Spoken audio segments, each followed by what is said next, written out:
dalam keadaan tidak dipaksa, dia memilih keinginan dengan keinginan. Ghaira jahilin ma'dzur, dan tidak dalam keadaan bodoh atau tidak mengetahui yang diperbolehkan atau yang diudzurkan di dalam syariat. Ini rukun puasa yang kedua. Itu makna atau terjemah dari matan tarku mufattirin dakiran mukhtaran ghaira jahilin ma'dzur. Ya. Baik, apa penjelasan daripada rukun puasa yang kedua ini? Meninggalkan semua yang membatalkan dalam keadaan sadar, ingat,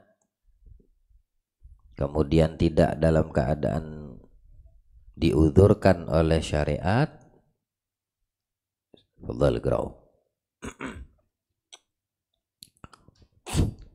Rukun puasa walaupun puasa sunnah yang kedua adalah meninggalkan hal-hal yang membatalkan puasa, seperti hubungan intim, muntah dengan sengaja, masuknya sesuatu dalam rongga tubuh dalam keadaan ingat bahwa dirinya sedang puasa tanpa ada paksaan, mengetahui bahwa melakukan hal itu haram, atau tidak tahu tetapi tidak dimaafkan oleh syariat. Kata, ya.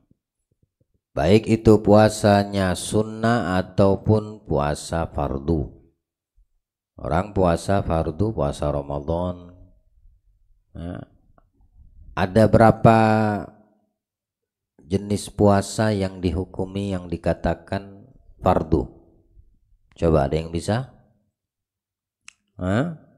Puasa Ramadan, puasa qadha, puasa nazar. Ada lagi? Satu lagi. Puasa kafarah. Ya, kafarah itu nanti dijelaskan di sini. Itu dihukumi fardu. Kalau puasa sunnah macam-macam. Senin, Kamis, ya. Puasa sunnah Nabi Allah Daud alaihi salam wa ala nabiyina afdhalus salatu wassalam. Puasa bulan Rajab, puasa Ashura, Tasu'a, Arafah. Nah, itu puasa sunnah semua. 6 hari bulan Syawal itu termasuk puasa sunnah. Mau itu puasa fardu ataupun itu puasanya sunnah, yang harus dipenuhi dari rukun kedua ini bagi mereka yang berpuasa meninggalkan hal yang membatalkan. Itulah makna dari tarku mufattirin. Ya. Di atas tuh Arabnya, matannya tarku mufattirin, meninggalkan yang membatalkan puasa, harus dijauhi. Maksudnya meninggalkan, tidak boleh melakukannya. Dari situ bisa dipahami? Seperti apa contoh yang membatalkan puasa? Banyak. Makan, minum, ya, berhubungan suami istri. Nah, itu perkara yang membatalkan puasa kalau dilakukannya di siang hari, ya. Mau puasa fardu atau puasa sunnah sama. Atau contoh yang lain apa? Muntah dengan sengaja. Berarti kalau muntahnya nggak sengaja, nggak batal. Nah, muntah yang sengaja itu dia tusuk tangannya, jarinya itu di apa namanya, dikolok-kolok gitu ya, dikolok-kolok kah? Apa sebutannya di sini? Korek-korek, sambal korek jadinya. Nah, akhirnya muntah. Nah, itu sengaja, batal. Kalau tidak sengaja, tidak batal. Nah, itu zakiron maksudnya di situ. Nah, kalimat zakiron meninggalkan yang membatalkan, masih contoh yang meninggalkan yang membatalkan muntah dengan sengaja. Ya, berhubungan intim, makan, minum. Baik, kalau muntah nggak sengaja, contohnya bagaimana? Ya, istrimu kalau lagi ngidam. Nah, ngidam tuh muntah enggak biasanya? Tergantung perempuannya, ya. Ada yang ngidamnya nggak muntah, umumnya muntah.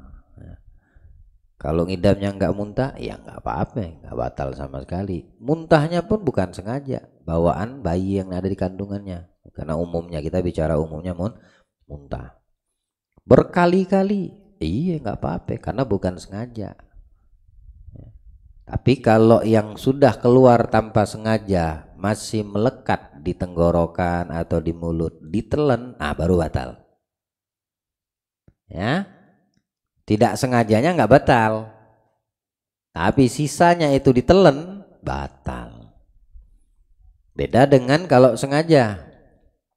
Nggak enak, kepala aneh pusing, aduh perut aneh mual, ini kalau muntah baru lega nih. Nah, dikorek-korek, dikolok-kolok lagi tadi pakai tangan atau pakai sendok atau pakai pisau misalnya, tadi kolok-koloknya, muntah, batal.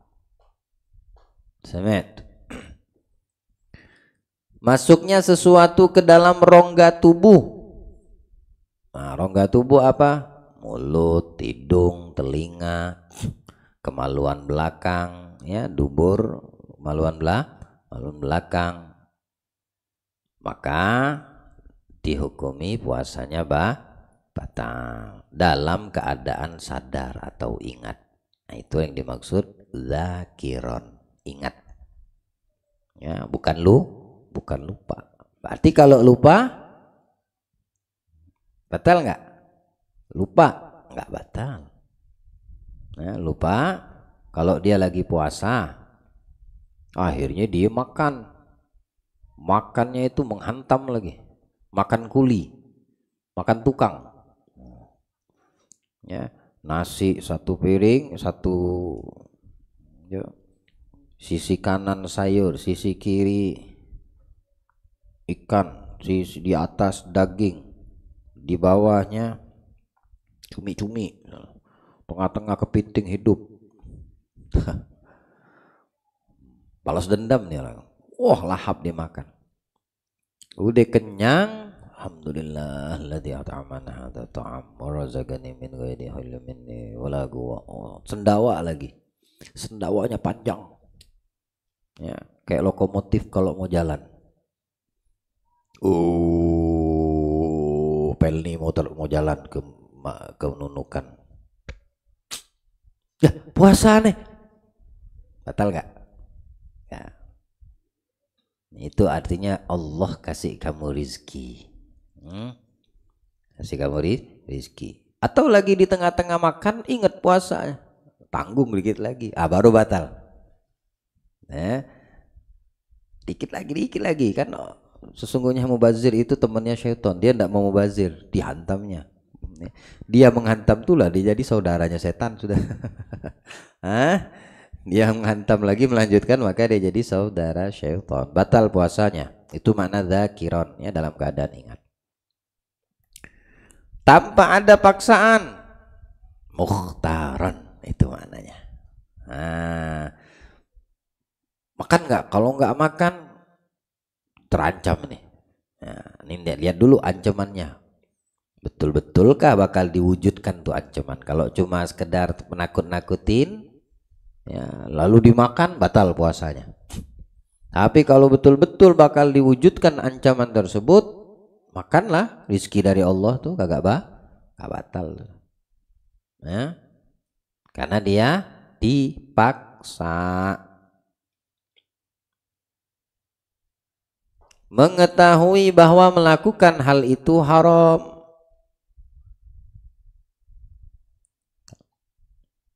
Tanpa ada paksaan, mengetahui bahwa melakukan, membatalkan puasa itu haram. Maka batal dia kalau tanpa ada paksaan. Tapi kalau dipaksa, nanti ngikutin, harus terpenuhi baginya syarat-syarat mukrih. Ya, Syarat mukrih itu syarat orang dipaksa, ada syaratnya. Kalau tidak terpaksa, itu tanpa ada paksaan, mengetahui bahwa melakukan ini membatalkan itu hukumnya haram, atau tidak tahu hukum, tetapi dia melakukan perkara yang membatalkan tersebut, membatalkan puasa tadi, tidak diuzurkan syariat, ghairu jahilin ma'dzur. Ya. Contohnya apa? Contohnya mandi berendam. Batalkah mandi? Enggak. Tapi kamu tahu kalau risiko berendam itu bisa masuk ke rongga tubuh yang terbuka. Dan kamu sedang berpuasa. Mandilah betul ini orang. Akhirnya termasuk di mulutnya. Akhirnya tersedot di hidungnya, akhirnya masuk lewat gendang telinganya. Padahal kamu tahu batal puasa itu tidak diuzurkan syariat, tidak dimaafkan oleh syariat. Mestinya kamu tidak boleh berenang, cukup diguyurkan air aja, ya, diguyurkan air. Dan mandinya juga bukan mandi fardu atau mandi sunnah. Apa mandi fardu? Ya seperti suci dari haid atau mandi mandi junub atau mandi suci dari haid. Bukan suci haidnya, mandi suci dari haid. Suci dari haid jam 4, azan jam 5. Ya. Udah azan subuh baru dia mandi. Nah, itu mandi fardu namanya, nggak jadi masalah. Ya. Mandinya mandi sunnah, contohnya apa? Ya mandi hari Jumat. Nggak jadi masalah, itu diuzurkan, dimaafkan syariat. Tapi ini mandi mubah, makanya mandi itu di puasa, di bulan Ramadan, puasa Ramadan hukumnya makruh. Kapan sunnah mandi? Setelah terbenam matahari, sunnah. Nah, itu membantu untuk timbul nasyat, semangat tarawih, ya. Habis maghrib, habis buka puasa, sebelum berangkat ke masjid, ke musola, melakukan sholat tarawih berjamaah, sunnah mandi dengan niat. Ya. Niatku mandi sunnah malam bulan Ramadan atau bulan suci Ramadan, maka dapat pahala mandinya. Itu sunnah, disunnahkan. Tapi kalau mandi sebelum di waktu siang itu makruh. Ya. Apalagi contohnya yang tidak dimaafkan syariat, kumur-kumur sampai ke tenggorokan, apa namanya? Bahasanya apa? Bahasa Indonesianya apa? Ada orang kalau kumur-kumur nggak kepalanya sampai ke tenggorokan, dia ngelihat ke atas. Apa bahasanya? Masukin air yang ke tenggorokan tuh, tahu? Baru diluarin, diludahin sama dia. Pernah enggak ente melakukan itu? Hah? Masa enggak pernah? Kalau kumur-kumur kan di pipi doang, kanan kiri. Ya. Kemudian ada yang sampai apa cil namanya cil? Hah? Kumur-kumur korok-korok. Ya habis saya tanya kalian enggak bisa jawab. Di luar adakah? Apa namanya? Hah? Apa Pak Maman? Kumur-kumur apa? Kumur-kumur aja kan. Ya udah tambahin korok-korok. Karena berbunyi dia. Ya? Korok-korok gitu. Airnya kayak gitu. Nah, itu tidak dimaafkan syariat. Kamu tahu kumur-kumur yang seperti itu makruh di bulan suci Ramadan, dalam keadaan Ramadan lagi puasa. Tambah korok-korok, ketelen, batal. Kenapa? Karena risiko, sama kayak mandi berenang tadi, itu tidak dimaafkan syariat. Dia tidak tahu kalau itu bisa membatalkan, tapi syariat tidak memaafkannya. Dilakuin sama dia. Oh, aneh nggak tahu. Tetap aja batal. Kenapa? Karena syariat tidak menganjurkan. Mestinya jangan dilakukan dalam keadaan berpuasa. Paham sampai di situ? Baik, Tim.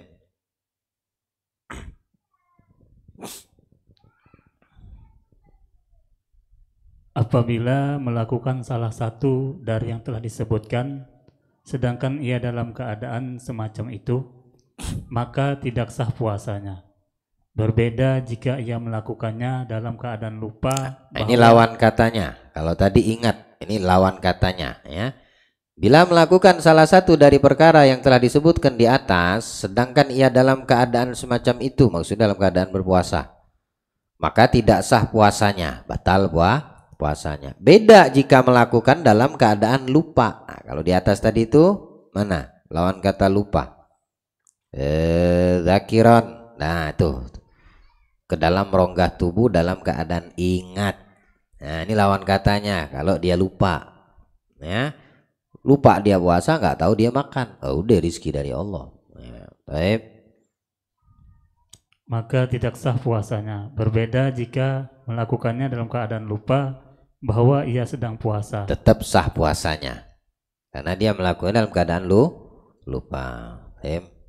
Atau dipaksa atau tidak tahu yang mendapat uzur. Dipaksa. Kalau nggak makan, kamu nggak minum, ya, ancamannya nyawamu saya.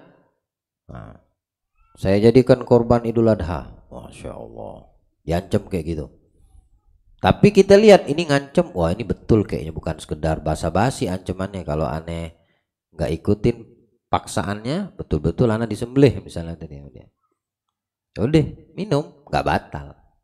Nah, karena dipaksa. Tapi kalau nggak ada ancamannya itu menunjukkan kesungguhan untuk melanjutkan ancaman tersebut, akhirnya minum, batal puasanya. Tetap batal puasanya. Baik. Yaitu baru masuk Islam atau berada di tempat yang jauh dari ulama. Itu tidak tahu yang mendapat uzur. Dia tidak tahu uzur yang bagaimana dikatakan membatalkan puasa. Dia tahu batal puasa, tapi ada uzur yang tidak dimaafkan oleh syariat. Kalau dilakukan tetap batal, seperti kumur kolok-kolok tadi, ya, atau mandi berenang dalam keadaan puasa. Bukan mandi wajib atau mandi sunnah, mandi mubah, mandi hari-hari, pagi sore itu biasa. Selain Ramadan mandi pagi, mandi sore, ada mubah. Ya, contohnya seperti mereka jauh dari ulama, ya, atau baru masuk Islam yang melakukan yang seperti itu, maka tidak batal puasanya. Kalau mu'alaf oke deh, ya, walaupun dia di tengah ulama tetap dikatakan mu'alaf. Tapi kalau kita nih, manalah bisa dikatakan mu'alaf? Lahir kamu Islam. Oh, berarti kategori kedua, Beb, jauh dari ulama. Sentil gopengmu bilang jauh. Berani kau bilang jauh dari ulama. Tarakan gak ada ulama kah? Aneh nggak ngerti, aneh nggak paham. Ya karena kamunya nggak mau belajar. Ya, tetap aja salah ya salah, batal ya batal, tinggal godok. Kalau kamu belajar, kamu taklim, pasti kamu tidak akan melakukan perkara yang mendekati kepada batal puasa. Sampai di situ paham? Baik, tim. Yang ketiga, shaimun. Rukun puasa yang ketiga adalah orang yang berpuasa.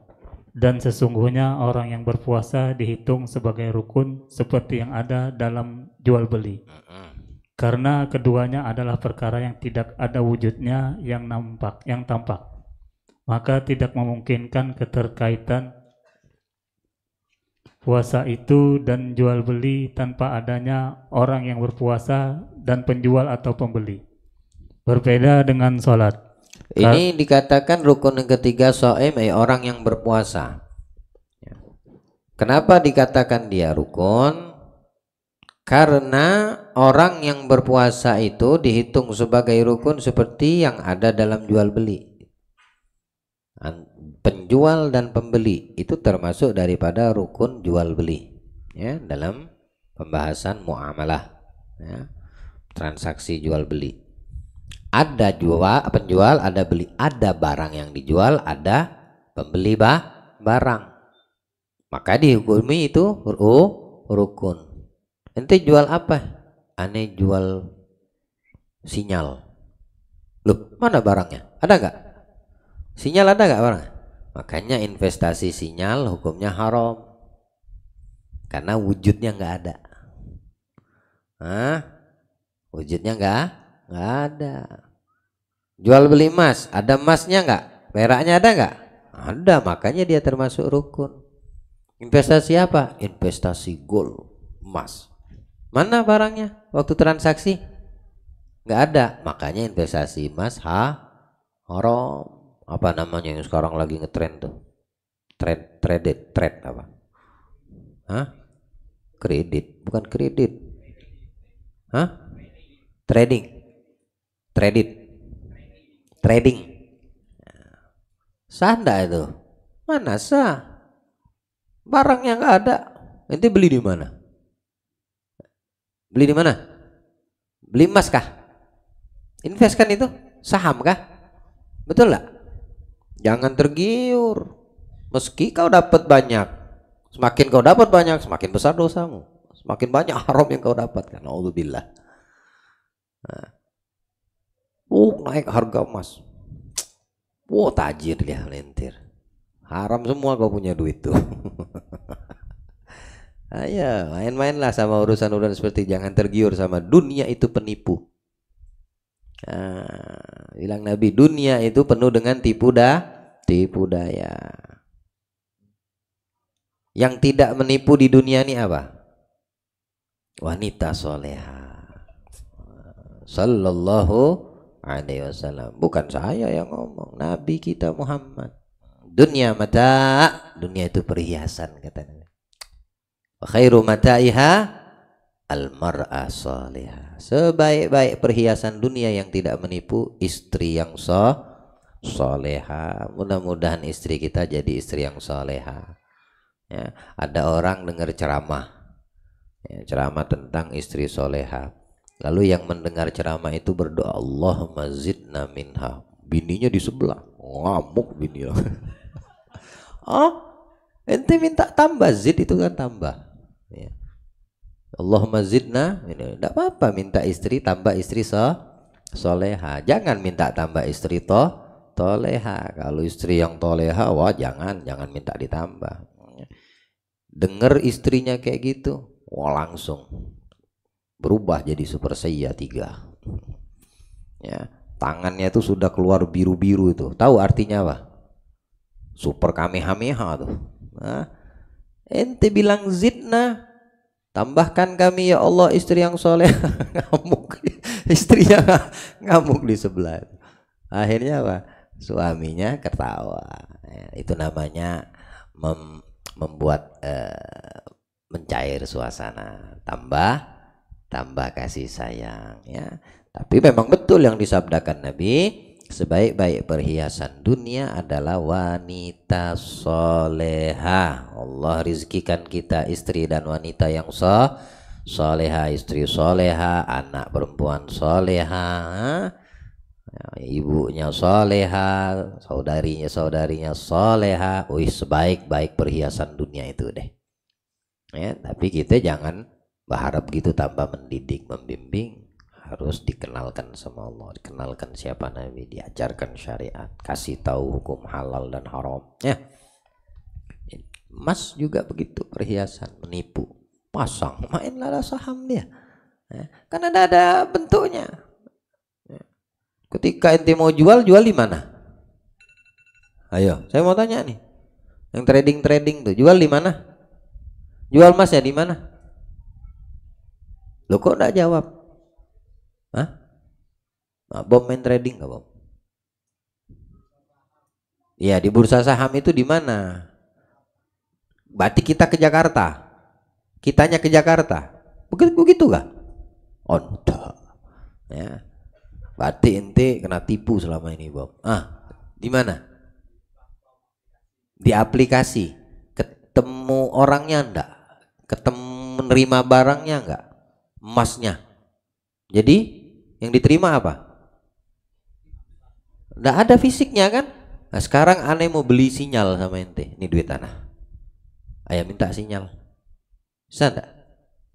Ana mau main saham nih 100 juta. Sinyal. Ana bisa. Saham listrik. Ana ketemu enggak listriknya? Ya. Ana beli ikut saham listrik. Nah ini listrikmu Pak. Gosong kau langsung. Ya. Jadi udah kering kau langsung. Nggak boleh. Jadi kita harus tahu hukum yang telah ditetapkan oleh syariat Islam. Jadi halalnya jelas, haram itu jelas. Puasa begitu, jual beli begitu. Ya, dikategorikan rukun daripada rukun puasa siapa? Orang yang berpuasa. Sama seperti proses jual beli, ada penjual, ada pembeli, dan ada barang yang dijual belikan atau barter. Ya. Barter pun barang sama barang, betul nggak? Ya. Jual beli barang, iya dia terima duit, kamu terima barang. Ada. Ya. Beda dengan sholat, di situ dikatakan, tim. Karena terdapat di dalam rukun-rukunnya gambaran sholat tersebut sehingga memungkinkan penggambarannya tanpa adanya wujud orang yang sholat. Nah itu rukun-rukun itu sudah ada gambaran orang sholat walaupun tidak kelihatan. Ya, makanya orang yang sholat itu tidak dimasuk ke dalam kategori rukun sholat. Kenapa? Karena dari rukun yang tersebut yang ada 17 itu ada gambaran orang sholat. Ada gambaran orang yang sholat. Berdiri bagi yang mampu di sholat fardu, takbiratul ihram. Kamu sudah bisa menggambarkan ruku, rukun sholat yang kesekian, ruku, i'tidal. Kamu sudah bisa menggambarkan bentuk orang sholat. Oh ada ruku, oh ada i'tidal, oh ada sujud 2 kali, oh ada duduk di antara 2 sujud, ada tasyahud akhir, oh ada bacaan Fatihah. Itu tergambarkan sudah. Nah, seperti yang dikatakan ya, memungkinkan penggambarannya. Kalau sinyal nggak bisa. Kalau puasa, bagaimana penggambarannya? Puasa itu tidak bisa digambarkan.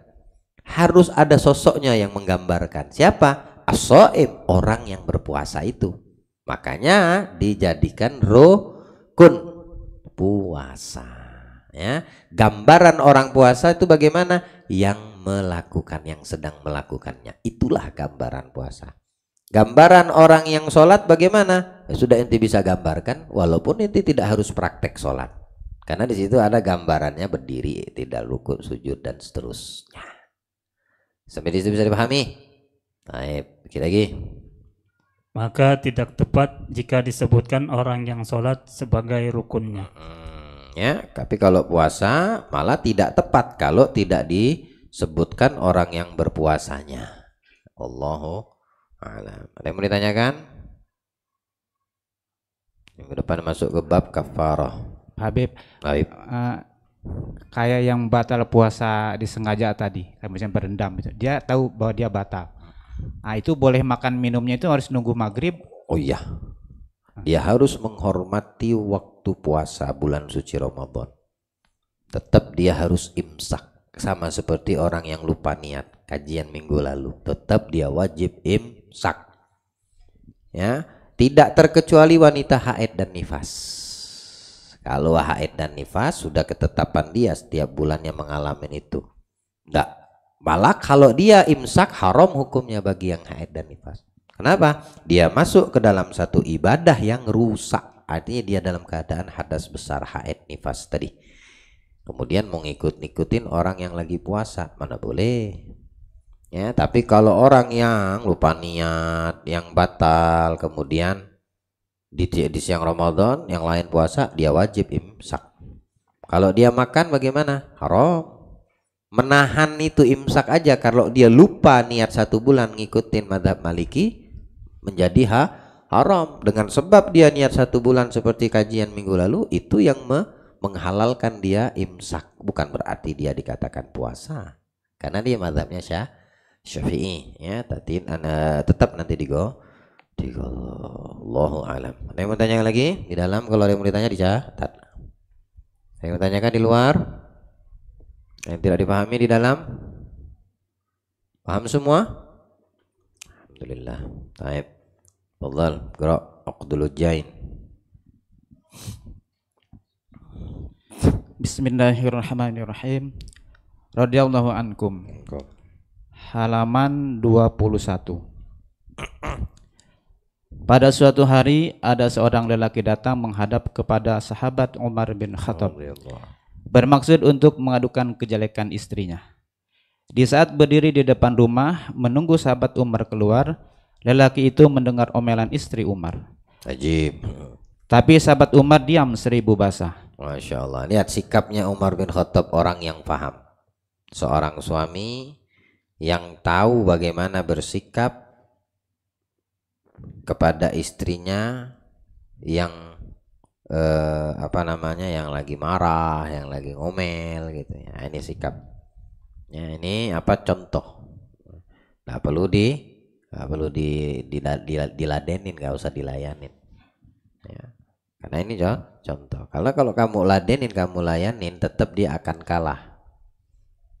Karena kamu seorang laki-laki, kamu seorang suami. Ya. Berujung kepada keretakan dan kehancuran rumah tangga. Mending kamu diam. Karena itu sudah contoh. Mana baik kita atau baik Amirul Mukminin Umar? Ya. Kalau kamu tidak mau mengikuti yang udah dicontohkan orang-orang yang dekat sama Nabi dan dekat sama Allah, ya berarti kamu merasa dirimu lebih baik dari mereka. Ya. Tapi ini sikap yang diajarkan kepada kita. Ya. Menghadapi sabar sama istri yang banyak ulah. Bilang Rasul, siapa orang sabar terhadap buruknya perangai istri, maka dia mendapatkan pahala Nabi Ayub. Tidak memberikan jawaban sepatah kata pun. Jangan ngomong sepatah kata pun. Walaupun kamu dipaksa, jadilah kamu seperti tembok. Walaupun pedes omongannya, enggak juga sampai seperti itu istri. Enggak tahu ya, wallahu alam. Mudah-mudahan nggak sampai separah selevel itu, level 5 ibaratnya gitu. Kalau di ayam ricis tuh, mulut istri kalau lagi makan tuh level 5. Kicauannya itu ngalang-ngalangi burung beo. Diam aja sepatah. Jangan keluar satu huruf, nggak boleh. Jangan, kalau bisa aja jangan, diam aja, diam. Walaupun kamu dibejek-bejek nih, rambut kamu dijambak sama dia, jawab, ngomong misalnya tadi, diam aja. Diambil kepalamu, dibentur di tembok, tuh jawab, diam aja. Sampai seperti itu, maksudnya tidak mungkin istrimu seperti itu, ya. Tidak mungkin seorang wanita yang beriman melakukan hal seperti itu, ya. Diam aja, akhirnya ke dapur dia ngambil pisau gapu, lempar kamu, tidak mungkin. Kalaupun terjadi, diam aja udah. Biar mau nancap di jidatmu, di pipimu, gak apa-apa, diam aja. Besar pahalamu. Ya. Baik. Menyaksikan kejadian itu, lelaki tersebut mengurungkan niatnya untuk menghadap kepada sahabat Umar. Karena laki-laki ini juga diomeli bininya di rumah. Dia nggak kuat ngadepin bininya. Ya Allah, kenapa Ana dapat bini kayak gini? Apa solusinya Ana? Bebek anak ketemu Amirul Mukminin Umar bin Khattab, anak pengen dapatkan solusi. Jalan ke rumah Umar bin Khattab. Pas di depan pintu rumah Umar bin Khattab, di dalam dengar suara teriak-teriakan perempuan. Nggak tahu Umar bin Khattab diomeli juga sama bininya. Lagi kena juga. Bahkan lebih parah dari bininya. Bini yang mau curhat ini tadi, laki-laki ini tadi, sahabat nih. Lebih parah dari istrinya. Istri Umar lagi ngomel-ngomel tadi. Ya. Kalau istri Umar bin Khattab, Amir Mu'minin, ngomelannya mungkin dengan hadis dan dalil. Yang tadi mungkin tidak terlalu hebat dalilnya. Ini istri soleha yang taib. Dia pun lalu pergi seraya berkata di dalam hati, kalau keadaan Amirul Mukminin saja seperti itu, apalagi diriku. Itu perkataan laki-laki yang mau curhat ke Umar bin Khattab di dalam hati itu, terasa pada Umar bin Khattab. Makanya firasat orang mukminin itu hak. Jadi hati-hati kalau kita dekat sama orang beriman yang dekat sama Allah. Dia punya firasat itu tidak sama dengan umumnya orang yang beriman. Ya. Dia datang tuh, ada yang datang, firasat Umar bin Khattab sudah tahu. Padahal di tengah-tengah omelan bini. Ya, di tengah-tengah omelan bini. Dia berkata kepada hatinya, ini orang yang mau curhat kepada Umar dalam hatinya, Allah. Ya. Kalau keadaan Ummul Mukminin saya seperti itu, apalagi diriku. Akhirnya dia mengurungkan, membatalkan, balik. Tapi istri Umar masih ngomel. Gitu. Baik. Kemudian sahabat Umar keluar dan melihat lelaki tersebut mengurungkan niatnya. Maka sahabat Umar memanggilnya kembali. Wahai saudaraku, apakah yang menjadi keperluanmu? Jawab lelaki itu, wahai Amirul Mukminin, Aku datang untuk mengadukan kejelekan akhlak istriku dan sikap-sikap yang menyakitkan hatiku. Kemudian aku menyaksikan sendiri bahwa istrimu juga berbuat hal yang sama. Kalau demikian keadaanmu, apalagi keadaanku? Jawab sahabat Umar, wahai saudaraku, aku rela atas ucapan jelek istriku karena hak-haknya yang semestinya aku penuhi. Nah, itu menunjukkan kita ini tidak ada sempurna, ya. Kita juga punya kekurangan, walaupun kita di sisi Allah diberi kelebihan. Laki-laki, ya, rijal qawamun 'alan nisa bima faddallahu ba'dhum 'ala ba'd. Tetap kita banyak kekurangan juga. Istri punya kekurangan, ya kita juga punya kekurangan. Maka berusahalah satu sama lain untuk menutupi kekurangan tersebut. Baru di situ nilainya sama dengan sempurna, ya. Kan pernah belajar semua di sekolah. Plus tambah plus berapa jadinya? Plus. Minus tambah minus plus. Lah, dalam hitungan matematika atau ilmu apa fisika kayak gitu, minus tambah minus berapa? Minus kah? Plus. Kita punya minus, istri punya minus. Kalau ditemukan jadinya plus. Tapi kalau plus sama minus jadinya ente ngerasa hebat, bini ente minus, nggak ketemu plusnya. Tetap satu sama lain akan punya kekurangan. Dua-duanya kurang bahkan. Rasalah diri kita banyak kekurangan, istri begitu juga, rasalah banyak kekurangan, maka akan menghasilkan nilai plus. Paham maksudnya? Ayo, Dia memasak makanan untukku, membuat roti untukku, mencuci pakaianku, dan menyusui anakku. Kewajibankah seorang istri masak untuk kita suami? Lah, itu nilai plus dia di sisi Allah, ibadah tambahannya. Kewajiban istri itu sedikit aja. Nah, kalau dipanggil suami wajib taat.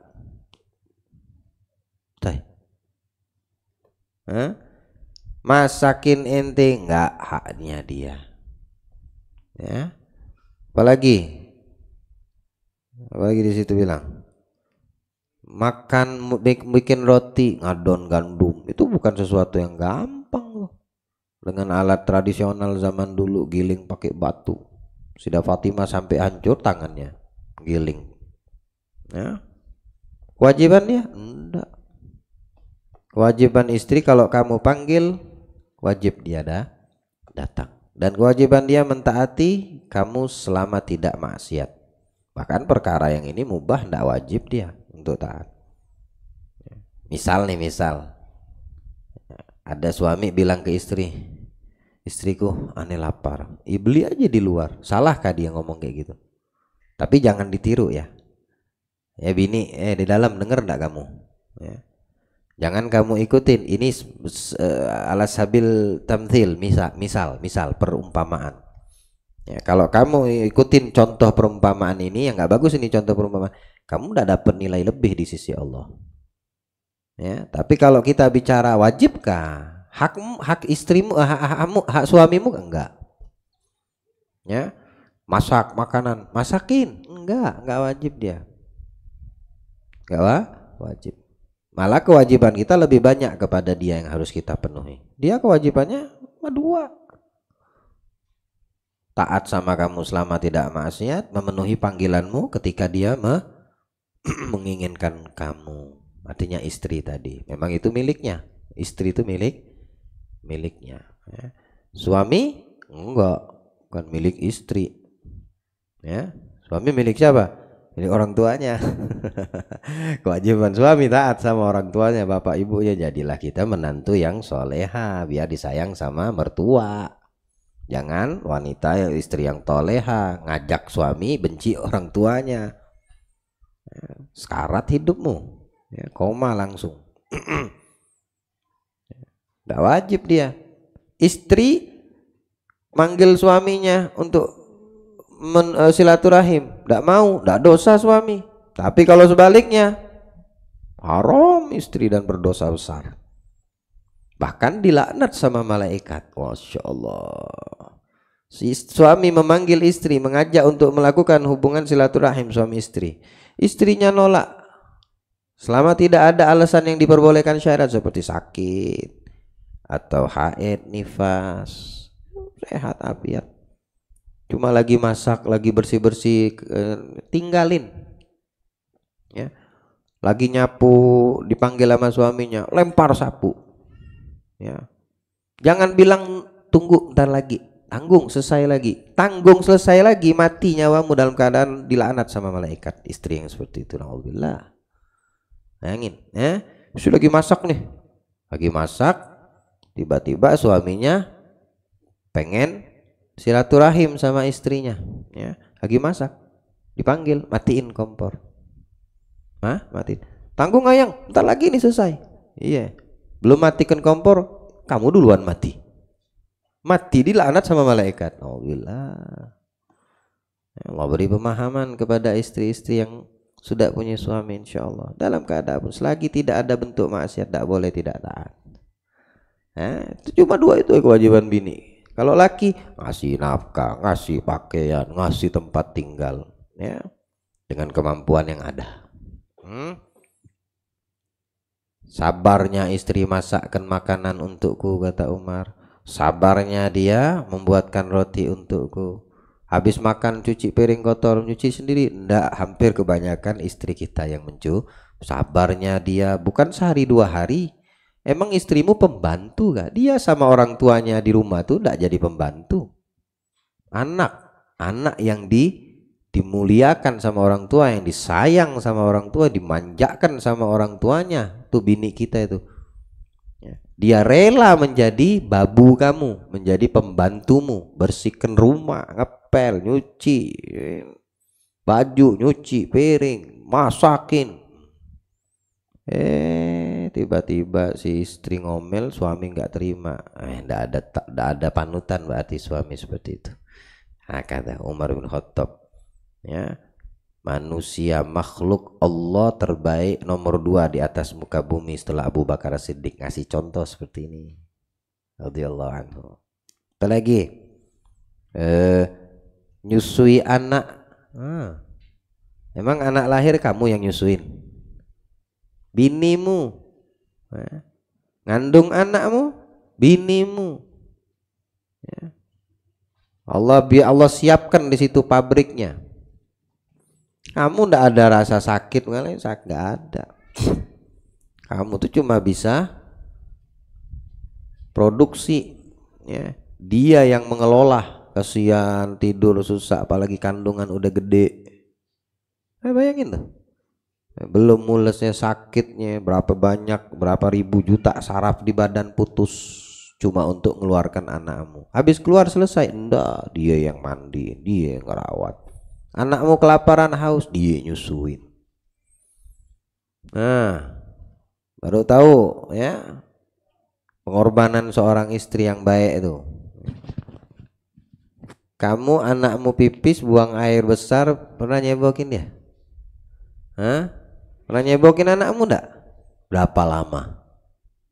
Kuat kamu nyium bau kotoran yang keluar? Berapa lama? Binimu sabar melakukan itu untuk anakmu. Masya Allah, ya. Perhiasan dunia yang paling indah istri yang soleha, ya. Mau ngikutin cerita tadi kah? Allahumma zidna zaujan saliha fil akhirah, fil mahsyar wa fil akhirah la fid dunya. Amin. Nggak ada yang amin kan? Saya saja dah. Apalagi itu, ya, nyusui anakku karena kehadiran, maka hatiku menjadi tentram. Kamu lagi banyak masalah, dibuatnya tenang, ya. Baik, karena kehadiranmu maka hatiku menjadi tentram, terhindar dari perbuatan haram. Itulah sebabnya aku selalu bersikap rela atas segala pelakuannya kepadaku. Dia menjadi sebab kamu tidak melakukan perbuatan zina. Itu istri itu. Begitu juga sebaliknya, ya. Kalau tidak bukan karena istri, mungkin manusia akan melakukan banyak perbuatan zina. Istri yang menghalalkan. kamu menjadi halal untuknya. Makanya nggak usah pacaran, haram. Kenapa dibilang haram?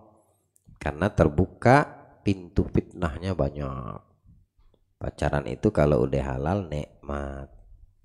Ya. Coba tanyakan sama orang-orang tua Bahari. Bahkan mereka itu menikah, kadang-kadang nggak tahu tiba-tiba dikabarin suatu suamimu, kau sudah kunikahkan.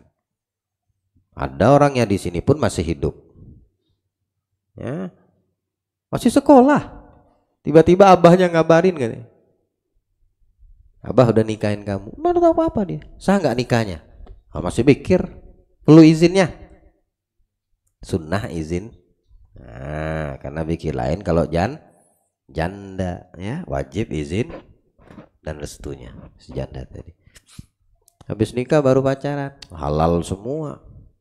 Ini belumlah halal sudah gandeng tangan, gonceng motor, ya, nginjek kepala.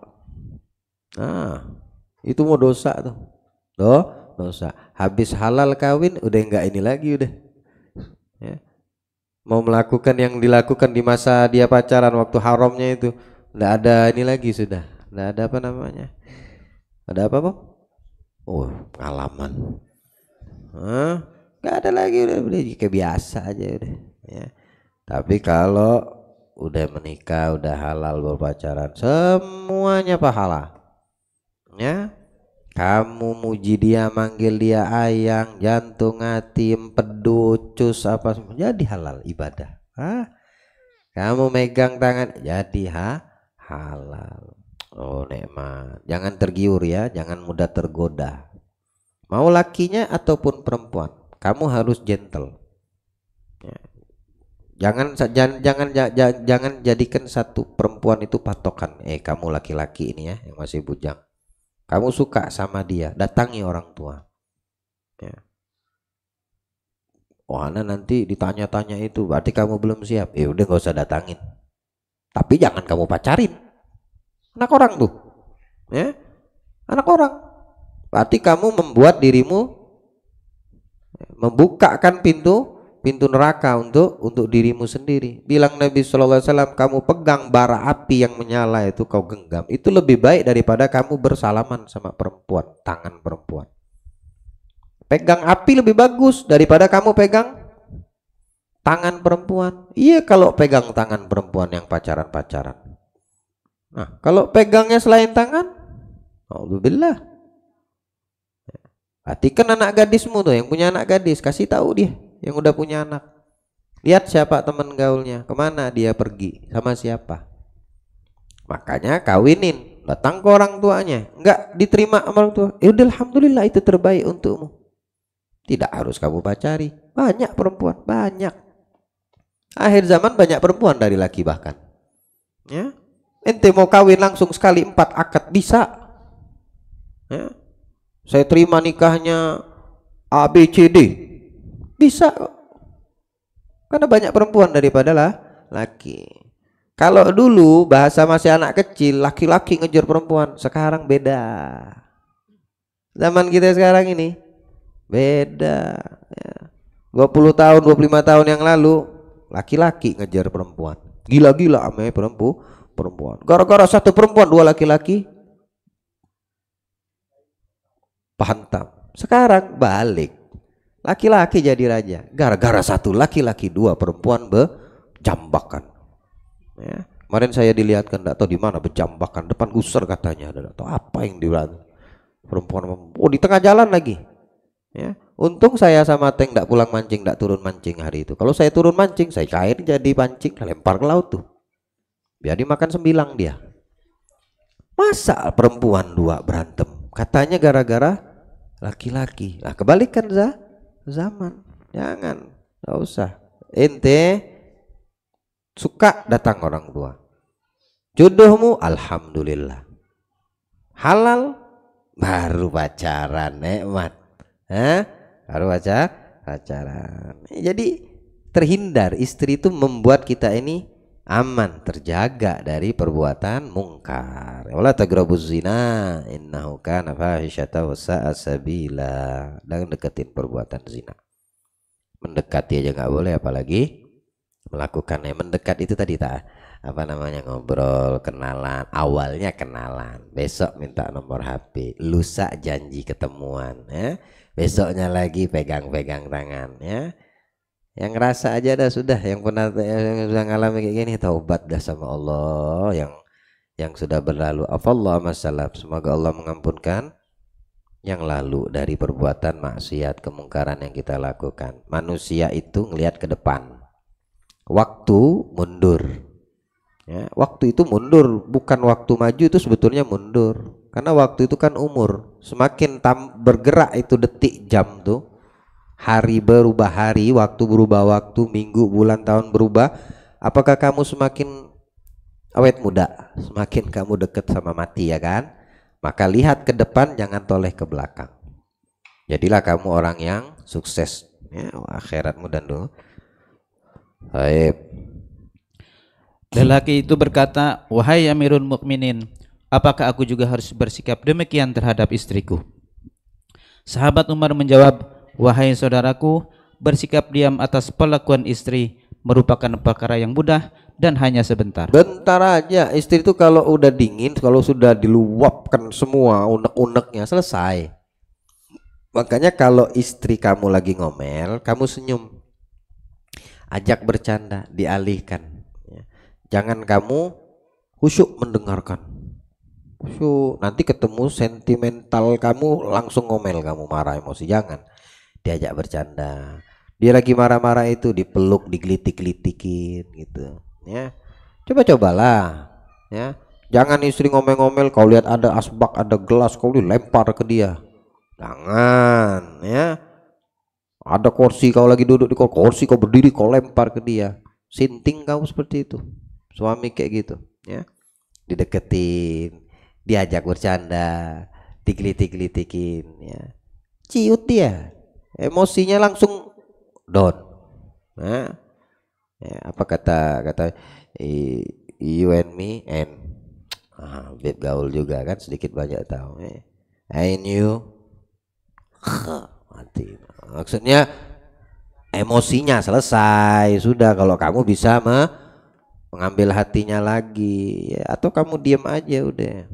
Tapi diam kadang-kadang terpancing emosi, ya, kadang-kadang terpancing emosi. Baik.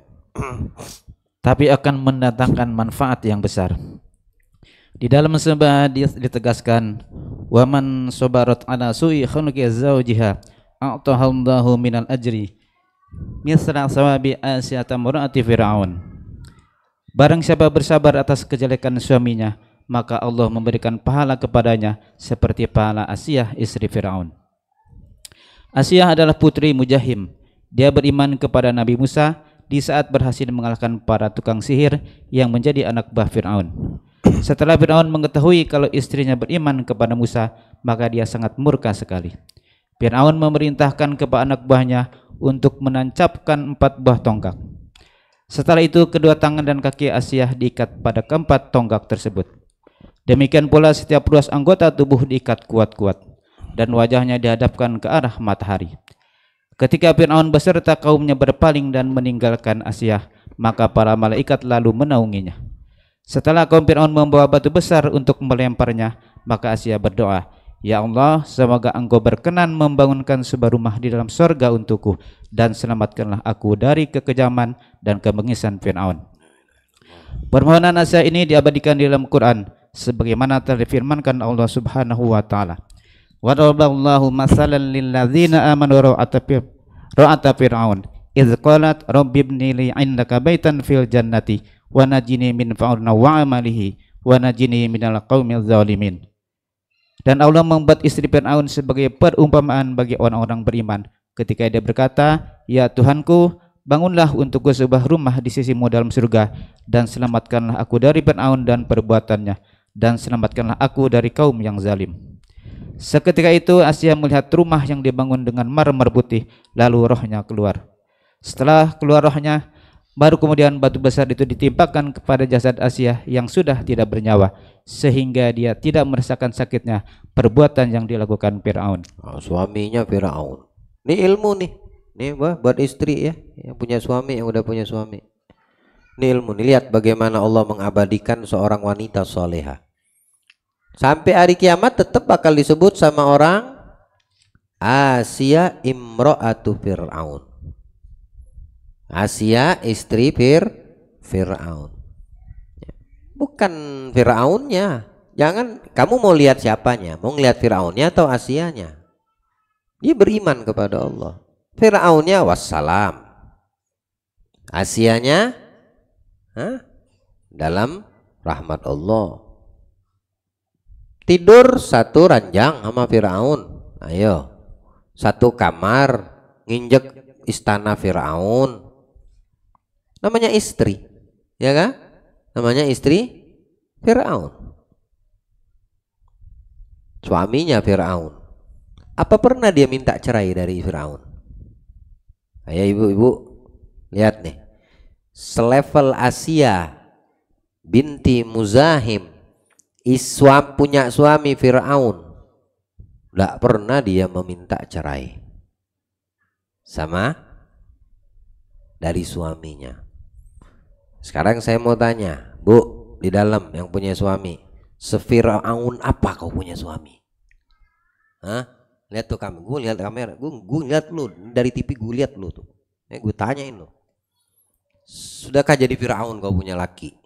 Tiba-tiba minta cerai kadang-kadang. Lumrah gak ini? Banyak enggak? Banyak. Istri tiba-tiba minta cerai. Bini kalau udah minta cerai sama suami, jangankan masuk surga, nyium bau surga diharamkan Allah. Beda kalau dia minta cerai itu ya, karena suaminya tidak memenuhi tanggung jawab dan hak-haknya. Beda lagi udah perkaranya.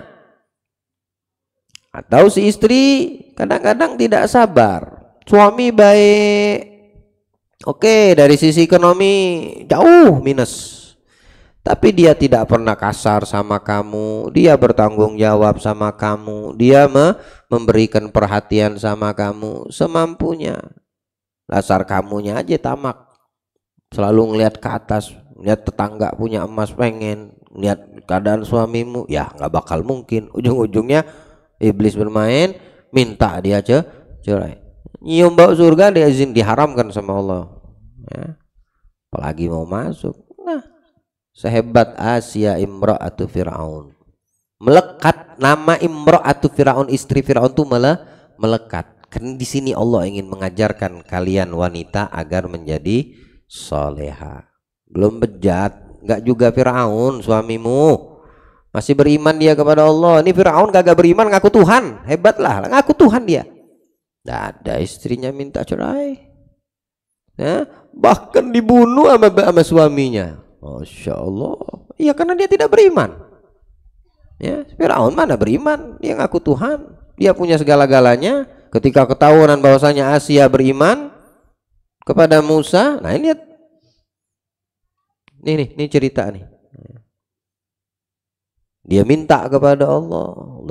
Wa daraballahu mathalal ladzina amanu imra'ata Fir'aun. Allah membuat istri Fir'aun, Asia maksudnya, sebagai perumpamaan bagi wanita-wanita orang yang beriman. Kalian kaum istri nih Allah kasih perumpamaan untuk kalian. Ya. Ketika dia berkata, ya Tuhanku, galat Rabbi bnili indaka baitan fil jannah, Allah bangunkan aku istana di surga. Ya. Ini contohnya, ya. Wa najjini min Fir'aun, selamatkan aku daripada Fir'aun. Wa amalihi, dan amalan Fir'aun, pekerjaannya. Wa najjini minal qaumil zalimin, selamatkan dari aku daripada orang-orang, kelompok orang yang zalim, yang suka berbuat zalim. Sebelum diambil ruhnya, diperlihatkan dulu sama Allah surga yang dimintanya nih. Ya. Waktu dilihat, diambil ruhnya, baru dihantamkan batu. Jasad mah nggak ada artinya, jadi tanah, mau hancur, tapi dia punya ruh sudah berada di di surganya Allah karena imannya, kuat imannya ini Asia, dan nanti di surga jadi istrinya Nabi Muhammad sallallahu alaihi wasallam. Ya, Maryam binti Imran, ibu Nabi Isa, jadi istri Nabi Muhammad nanti di surga. Ya, istri-istri yang soleha semua. Ada suami yang soleha, suami yang soleh, istrinya Nabi kita Muhammad dan istri-istri beliau. Ada suami yang soleh, istrinya toleha. Siapa? Nabi Lut. Nabi Lut. Yang dilihat istrinya atau Nabi Lutnya. Nah, itu untuk kita laki-laki. Ya. Ada yang suaminya toleh, istrinya soleha. Ada. Asia imra'ah Fir'aun binti Muzahim. Ada yang istri dan suami toleh dan toleha. Siapa? Lahab, Ummu Jamil, istrinya, dua-duanya, anaknya kena juga ya Mas, hartanya kena juga. Biqauli ta'ala tabbat yada abil abi wa tab ma'agna anhu maluh wa ma, tidak manfaat hartanya, turunannya, semua kena. Yaslan nar, maka dilahap dia sama api neraka. Kita di mana? Terus mau contoh yang mana? Allah beri pemahaman insyaallah, ya. Allah beri pemahaman. Ya. Jangan menikah, jangan pacaran kecuali udah menikah. Ya, landasi rumah tangga dengan agama. Dekatkan selalu dengan Allah. Majelis seperti ini, ya, ini bukan sesuatu yang remeh kalau kalian pahami. Ya. Bukan sesuatu yang bisa kalian anggap enteng. Bisa hadir majelis, dikasih kesempatan sama Allah hadir majelis, apalagi yang sudah berumah tangga. Ini akan memberikan solusi, jawaban untuk kita yang khususnya sudah berumah tangga. Kenapa? Karena kita butuh cerita orang-orang terdahulu, mulai dari Nabi kita utamanya, sahabat dan orang-orang dekat sama Nabi, baik dari kalangan perempuannya ataupun laki-lakinya. Itu penting untuk apa? Untuk menguatkan iman kita. Sebagaimana yang Allah sampaikan kepada Nabi, kalau Nabi butuh cerita kepada Nabi-Nabi sebelumnya, kita butuh kepada kisah orang-orang solihin, ya, ilmu mereka. Dengan duduk seperti ini ya, mendapatkan hal seperti itu. Gak ada kalian bisa dapatkan di kafe. Duduklah kalian di kafe sana. Apa yang kalian dapatkan? Buka aku dulu Jen, buka Safinatun Najah, buka Nailur Roja di kafe. Nah, kalau ada kafe kayak gitu, datang saya ke kafe itu, ikut saya taklim di situ. Adakah? Pernah dapat kafe yang buka ilmu? Aldi, di mana? Kafe mana? Asyuhada. Kafe mana yang buka aku dulu Jen? Nang, adakah tempat nongkrong yang buka kitab satu sirah? Ada? Di mana? Yusuf? Adakah? Mana ada? Nih majelis ilmu yang buka seperti itu. Ya. Kalau ke kafe-kafe tempat nongkrong kamu buka dompet, tuh dijawab sama bom. Ya. Buka dompet, ngeluarin duit, datang senyum, pulang merengut. Udah gitu. Ya. Kalau udah rame, waktunya ke kasir, mules perut, ke kamar mandi. Banyak alasan, apa Bom? Lewat dari belakang, pura-pura jadi tukang parkir, macam-macam manusia. Ya, itu tadi. Kalau bisa ada yang bayarin. Tapi kalau di sini, di majelis, ruhmu digemukin sama Allah, dibikin semangat kau punya ruh, arwahmu. Ya, balik kenyang senyum kamu. Ini udah bau mie ayam nih. Kenyang enggak perut kalian balik dari sini? Kenyang enggak zahir batin kamu? Ruh kamu kenyang enggak balik dari sini? Alhamdulillah. Bilang alhamdulillah, nikmat dari Allah. Kalau selain tempat ini nanti buka dompet. Ya. Allah muliakan rizki yang kalian berikan insyaallah. Ya, Allah berikan keberkahan rizki yang kalian keluarkan untuk syiar dan dakwah Nabi Muhammad. Sedikit lagi. Sayyid Habib Abdullah Al-Haddad berkata, Ini maksudnya Imam Abdullah Al-Haddad, ya, pengarang Ratibul Haddad.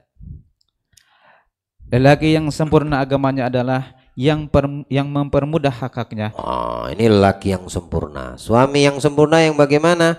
Suami yang sempurna itu yang mempermudah hak-haknya. Ya. Dia kalau untuk istrinya nggak pintar masak, biasa aja sayang, nggak apa-apa kok.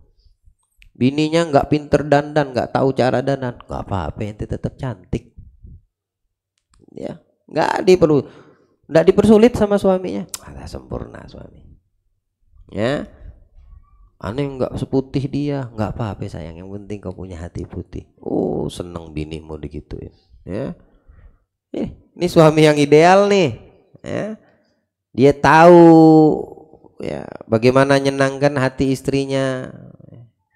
Istrinya masak, salah kasih gula, kekasih garam. Nah, gimana yang enak nggak rasanya? Nggak pernah dua rasakan gimana. Ini kalau restoran. Makin enaknya kau punya masakan saya, oh geger-geger dia. Padahal keasinan dia. Nggak mau dia ngomong sama istrinya. Ada ideal.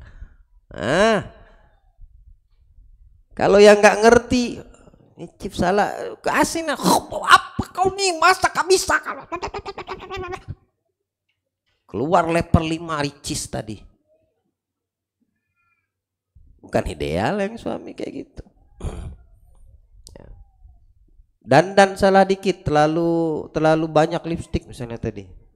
Ya, dari wajah istri itu syahdu, kalem, asri. Ya. Dia berdandan tidak bisa, akhirnya berubah jadi badut sirkus istri.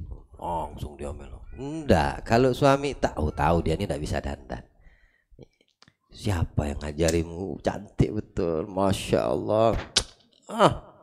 Ini istriku satu-satunya dunia wal akhirah, masya Allah. Senang hati, padahal di hati itu kebakar semua. Ini badut dari mana keluar dari kamar ini? Nggak boleh dia nggak ngomong kayak gitu di hadapan istrinya. Nah, ideal seperti itu. Ya. Tapi kalau sudah berurusan sama hak Allah, nggak main-main suaminya. Sholat, puasa, apalagi birrul walidain, silaturahim. Nggak main-main si suami tadi. Nggak kasih toleransi dia. Ada ideal, ya. Laki yang sempurna agama yang mempermudah hak-haknya, dia tidak mempersulit haknya kepada istrinya, dan bersikap tegas untuk hak Allah, jangan dibalik. Istri kagak sholat dibiarin, anak kagak sholat didiemin, datang Ramadan ndak puasa dicuekin, didiem, mutus silaturahim didiemin. Suami kayak apa yang kayak gini? Nggak ideal suami itu, nggak sempurna itu suami yang seperti itu. Karena ini berkaitan dengan akhiratnya. Dunianya itu oke lah, nggak jadi masalah, bisa ditoleran. Nggak pinter masak, nggak pinter dandan, nggak bisa, nggak punya kebiasaan ini dan itu sedikit, nggak jadi masalah. Tapi kalau udah hak Allah yang dipermainkan, dia tampil nomor 1 suami itu, nggak mau dia main-main. Hati-hati kau sayang, ya. Kalau kau bermain-main dengan hak Allah, kau berurusan denganku sebelum kau berurusan sama Allah. Tak sempurna suami seperti itu. Keluar buka aurat, oh macam-macam kau berani keluar buka aurat. Sudah keringat 1, 2, 3, 4, bebusa mulut suami ini ngomong, keluar pakai izin, keluar harus tutup auratmu. Jangan kau berdandan di luar, kecantikanmu milikku bukan milik laki-laki lain. Nah, ini baru tegas nih suami sempurna kayak gitu, ya. Keluar berdandan, ya, apa nih kau nih kayak mayat kuburan, malu bah aku dilihat sama laki-laki di sana, teman-temanku ngeliat kau nih baru bangkit dari kuburan 45 situ. Senang dia punya wajah cantik, istri nikmatin sama orang lain. Ada yang pasang DP, ada yang pasang status, ada yang pasang ini. Haula wala quwata illa billah. Dayuth, ente mau jadi dayuth? Dayus itu seorang kepala rumah tangga, imam, pemimpin di dalam rumah, ridho maksiat terjadi pada istri dan anak. Ada dayus, dilaknat Allah suami yang seperti itu. Tapi hati-hati ya, kamu ridho dengan maksiat terjadi pada istrimu, anakmu, kau sekarang berstatus dayus. Buka tuh di Google apa arti dayus ya. Sabda Nabi sallallahu alaihi wasallam. Sedangkan laki yang tidak sempurna agamanya ada sebaliknya. Balikin aja itu. Ente pengen tahu laki mau ngukur ya, mau menimbang timbangan kita ini laki sempurna, ideal atau tidak di mata Allah. Ini timbangan Imamul Haddad alaihi rahmatullah. Allah beri pemahaman insyaallah. Ya, Allah beri pemahaman untuk kita dan Allah berikan kemuliaan untuk kita, istri dan keluarga kita dunia wal akhirah ya, dimuliakan di sisi Allah ya, mendapatkan qudwah untuk kita Nabi Muhammad, istri kita, istri-istri Nabi Muhammad, Fatimah Az-Zahra, bimbing istri dan anak kita menjadi orang-orang yang mulia di sisi Allah. Mudah-mudahan Allah berjadikan perkumpulan kita pada malam yang bawa berkah. Allah jadikan perkumpulan kita pada malam hari insyaallah mendatangkan rahmat dan maghfirah, dan tidak keluar kita dari tempat ini melainkan kita menjadi orang yang lebih baik, menjadi insan dari hamba-hamba Allah yang mendengarkan apa yang kita dapatkan dan mengamalkan apa yang kita pelajari insyaallah. Amin ya rabbal alamin. Sallallahu alaihi wasallam Muhammadin khatamin nabiyyin wa alihi wasallam. Alhamdulillahirabbil alamin.